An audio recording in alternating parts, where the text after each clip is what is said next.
نحمده ونصلي على رسوله الكريم اما بعد فاعوذ بالله من الشيطان الرجيم بسم الله الرحمن الرحيم ام يحسدون الناس على ما آتاهم الله من فضله صدق الله العظيم وصدق رسوله النبي الكريم ونحن على ذلك لمن الشاهدين والشاكرين. دوشی پڑھنا. اللهم صل على محمد وعلى اللهم بارك على محمد وعلى اللهم بارك على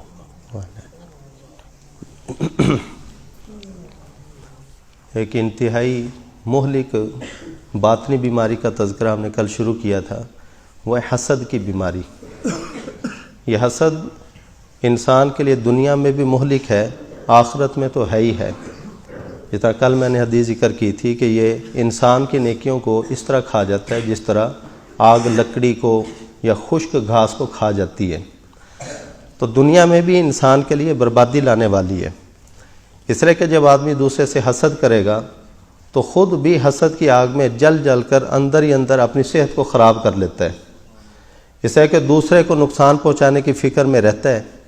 یہ فکر بھی خود انسان کو بیمار کرتی ہے. پھر اگر دوسرے کو نقصان نہ پہنچا سکا تو اور زیادہ کڑن اور زیادہ جلن پیدا ہوتی ہے.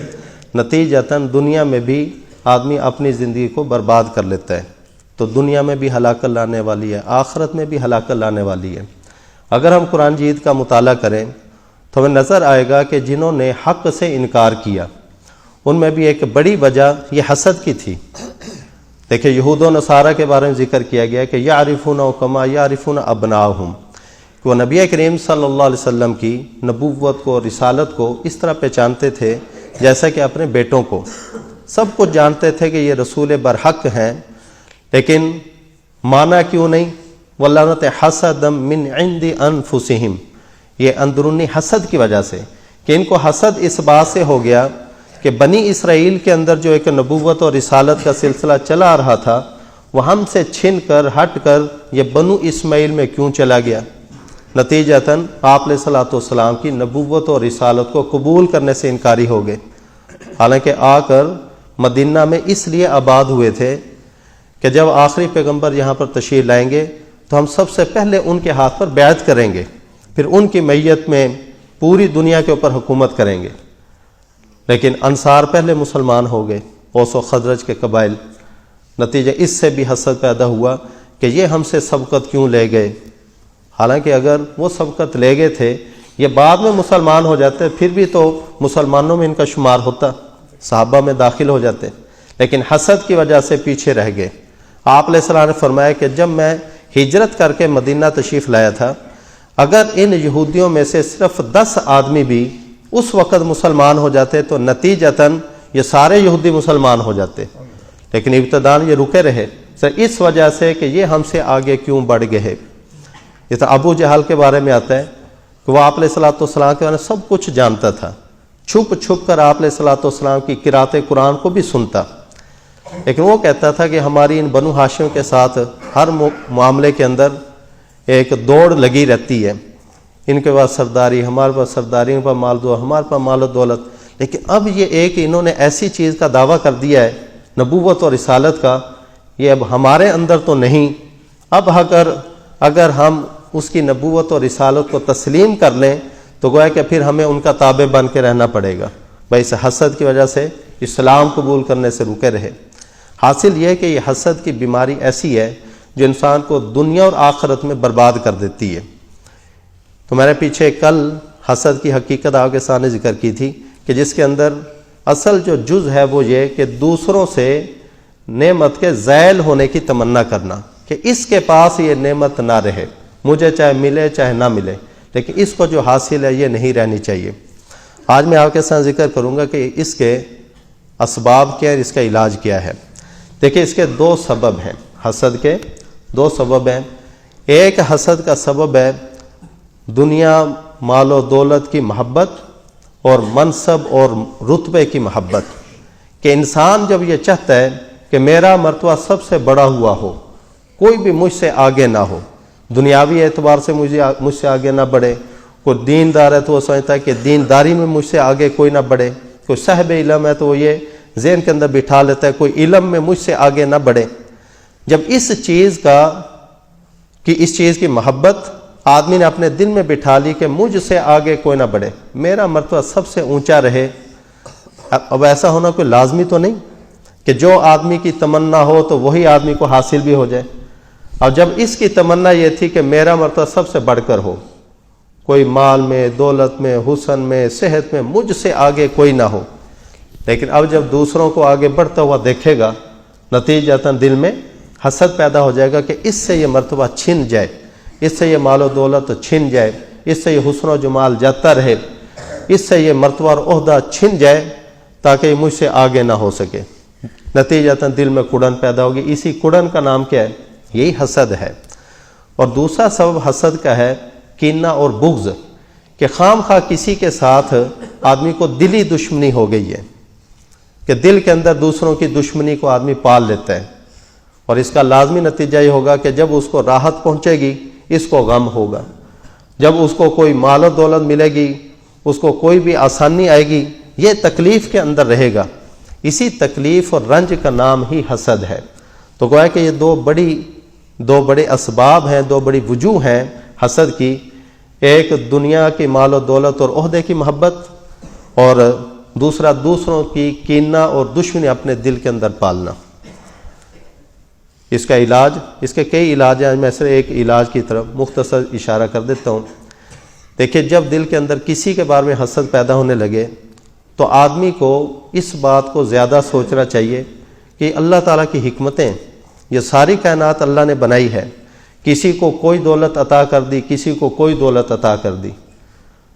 دنیا کے اندر کوئی آدمی ایسا نہیں ہوگا کہ جس کے بعد کوئی بھی نعمت نہ ہو، اور نہ ہی دنیا میں کوئی ایسا آدمی ملے گا جسے کوئی تکلیف نہ ہو، کیونکہ اللہ تعالیٰ نے جو 3 جہان پیدا کیے ان سے ایک جہان جنت ہے، وہاں پر راحت ہی راحت ہے، وہاں پر غم، تکلیف، رنج کچھ نہیں، اور ایک جہنم کا عالم ہے، وہاں پر تکلیف ہی تکلیف ہے، غم ہی غم ہے، وہاں پر راحت کا کوئی گزر نہیں۔ لیکن یہ جو دنیا کا عالم ہے، یہاں پر دونوں چیزیں ملی جلی ہیں، مخلوط ہے یہاں پر معاملہ۔ اگر کسی کو کوئی نعمت حاصل ہے تو اس کے ساتھ ساتھ اس کو کوئی نہ کوئی تکلیف بھی ہے۔ اگر کوئی آدمی کسی تکلیف کے اندر، کسی مصیبت میں گرفتار ہے تو عین اس وقت بہت ساری نعمتیں بھی اس کو حاصل ہیں۔ تو دنیا کے اندر آپ کو کوئی شخص ایسا نہیں ملے گا جو بالکل یا نعمتوں سے محروم ہو، اور نہ کوئی ایسا ملے گا جو بالکل یا ہر قسم کی تکلیفوں سے آزاد ہو۔ تو اللہ تعالیٰ نے اپنی حکمت سے فیصلے فرمائے کہ کسی کو کسی نعمت سے نواز دیا، کسی کو کسی نعمت سے۔ جب آدمی کسی دوسرے کی نعمت کو دیکھے اور دل میں حسد پیدا ہو تو آدمی کو عین اس وقت دیکھنا چاہیے کہ مجھے بھی تو اللہ تعالیٰ نے بہت ساری نعمتوں سے نواز رکھا ہے جو اس کو حاصل نہیں۔ حضرت علی رضی اللہ تعالیٰ عنہ کی طرف یہ اشعار منسوب ہیں، کہتے کہ رضینا قسمت الجبار فینا لنا علم وللجہال مال فإن المال یفنى عن قریب وإن العلم باق لا یزال۔ ماتے ہم اللہ تعالیٰ کی تقسیم پر راضی ہیں کہ اللہ تعالیٰ نے ہمیں علم عطا کیا، جاہلوں کو مال عطا کر دیا۔ مال تو عن قریب ختم ہو جائے گا، لیکن علم ایسی چیز ہے کہ جو باقی رہے گی، لازوال نعمت ہے۔ دیکھو اللہ تعالیٰ نے کسی کو علم عطا کیا ہے تو وہ بڑی نعمت ہے، وہ دوسرے کے مال کی طرف نگاہ نہ کرے۔ کسی کو مال عطا کیا ہے وہ بھی نعمت ہے اگر اس کو اچھے طریقے خرچ کرے تو، لیکن وہ دوسرے کے اوپر حسد نہ کرے۔ تو یہ اللہ تعالیٰ نے اپنی حکمتوں کے موافق یہ تقسیم کار کر دی ہے۔ نحن قسمنا بینہم معیشتہم فی الحیات الدنیا، اللہ تعالیٰ خود کہتے ہیں ہم نے یہ ان کی معیشت، ان کے دنیا کی زندگی میں اس طرح تقسیم فرما دی ہے۔ کسی کو صحت کی نعمت سے نوازا ہے، کسی کو مال کی نعمت سے نوازا ہے، کسی کو حسن کی نعمت سے نوازا ہے، کسی کو علم کی نعمت سے نوازا ہے، کسی کو عہدے کی نعمت سے نوازا ہے۔ مختلف نعمتیں ہیں جو اللہ تعالیٰ نے تقسیم فرما رکھی ہیں۔ تو لہذا دوسرے کی طرف دیکھنے کے بجائے ان نعمتوں کے اوپر نگاہ رکھے جو خود آدمی کو حاصل ہیں، نتیجتاً آدمی اللہ کا شکر گزار بن کے رہے گا۔ لیکن اگر دوسروں کی طرف دیکھتا رہا اور اس حکمت کے اوپر نگاہ نہ کی، نتیجتاً ساری زندگی حسد کی تکلیف میں مبتلا رہے گا، کبھی اس سے نجات نہیں پا سکتا۔ تو اللہ رب العزت نے اپنی حکمت کے موافق یہ فیصلے فرمائے۔ لہذا اگر اللہ تعالیٰ مجھے کوئی خاص چیز عطا نہیں کی، مجھے سوچنا چاہیے کہ اس میں بھی کوئی مصلحت ہوگی۔ ہے نا، ایک اردو کا مشہور کہاوت اور مثل بنی ہوئی ہے کہ اللہ تعالیٰ گنجے کو ناخن نہ دے، اس کا مطلب یہی ہے کہ اگر اللہ تعالیٰ نے کسی کو کوئی خاص چیز عطا نہیں کی تو اس میں مصلحت ہے، نہ جانے اس کو اگر وہ چیز مل جاتی تو یہ کیا تباہی بربادی کرتا۔ مثلا کسی کو بہت زیادہ مال نہیں ملا ہوا تو یہی سوچے کہ اگر زیادہ مال مل جاتا نہ جانے میں کن ہلاکت کی وادیوں میں مبتلا ہو جاتا، کن گمراہیوں کے اندر پڑ جاتا۔ اللہ کی طرف رجوع کرنے کی توفیق بھی ہوتی کہ نہ ہوتی، اللہ تعالیٰ نے پورا رکھا تو اللہ تعالیٰ کی طرف رجوع کرنے کی کیا مل رہی ہے؟ توفیق بھی مل رہی ہے۔ برای ان حکمتوں پر جب آدمی غور و فکر کرتا ہے، نتیجتاً پھر دوسرے کی اس نعمت کو دیکھ کر آدمی حسد میں مبتلا نہیں ہوگا۔ اور یہ پہلا علاج ہے کہ جب بھی کسی کی نعمت کو دیکھ کر آدمی کے دل میں حسد پیدا ہونے لگے تو اپنی حاصل شدہ نعمتوں کو غور کرے، اس میں دیکھے کہ اللہ تعالیٰ مجھے بھی تو بہت ساری چیزیں عطا کر رکھی ہیں جو دوسروں کو حاصل نہیں، وہ اس کے اوپر اللہ کا شکر ادا کرے۔ اللہ تعالیٰ سے دعا ہے کہ ہمیں اس حسد والی بیماری سے بچنے کی توفیق عطا فرمائے۔ آمین۔ وآخر دعوانا ان الحمد للہ۔